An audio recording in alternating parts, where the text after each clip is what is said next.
आर्यन, मला हे चित्र सहज दुरुस्त करता आलं असतं तर किती चांगलं झालं असतं, पुन्हा सुरुवात न करता. तुला करता येईल अनन्या. डिजिटल साधने चित्रकला, लेखन आणि अगदी समस्या सोडवणंही खूप सोपं करतात. चल, मी तुला दाखवतो ती कशी कामं करतात. डिजिटल साधने म्हणजे वेगवेगळ्या कामासाठी मदत करणारे सॉफ्टवेअर आणि ॲप्स. त्यांची काही उदाहरणं पाहूयात. चित्र काढण्यासाठीची साधने, पेंट किंवा कॅनव्हासारखी ॲप्स ज्यांचा उपयोग कलाकृती तयार करण्यासाठी होतो.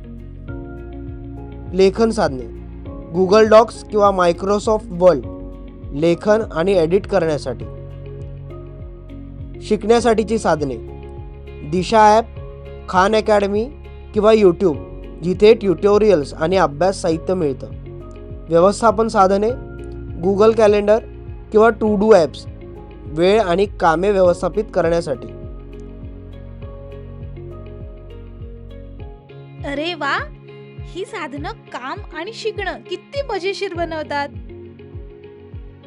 बरोबर अनन्या, यामुळे वेळ वाचतो आणि कामं खूप सोपी होतात. डिजिटल साधने महत्त्वाची आहेत कारण ती आपलं काम अधिक वेगाने आणि कार्यक्षमतेने पूर्ण करण्यासाठी मदत करतात. ती शिकण्याची प्रक्रिया आकर्षक आणि आनंददायी बनवतात.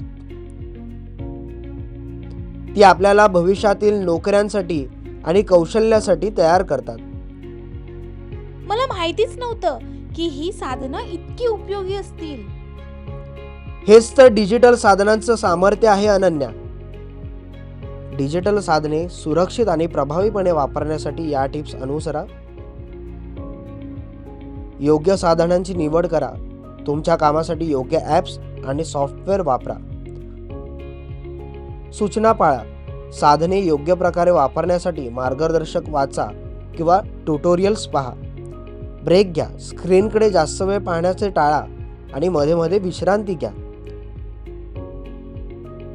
सुरक्षित राहा. विश्वासार्ह स्रोतांमधूनच साधने डाउनलोड करा आणि वैयक्तिक माहिती शेअर करणे टाळा. या टिप्समुळे डिजिटल साधनं वापरणं आणखीन सोपं आणि चांगलं होतं. तुला माहिती आहे का, पहिलं डिजिटल साधन म्हणजे एक संगणक होता जो संपूर्ण खोली इतका मोठा होता आणि आता आपण डिजिटल साधने आपल्या खिशात नेतो. वा, हे खूप अद्भुत आहे. मला आता माझ्या टॅबलेटवर अजून साधनं शोधायला खूप उत्सुकता आहे. छान काम केलंस अनन्या.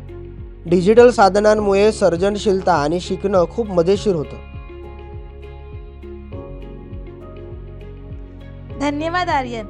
मी अजून नवीन साधनं शोधून शिकायला आणि तयार करायला सुरू ठेवेन.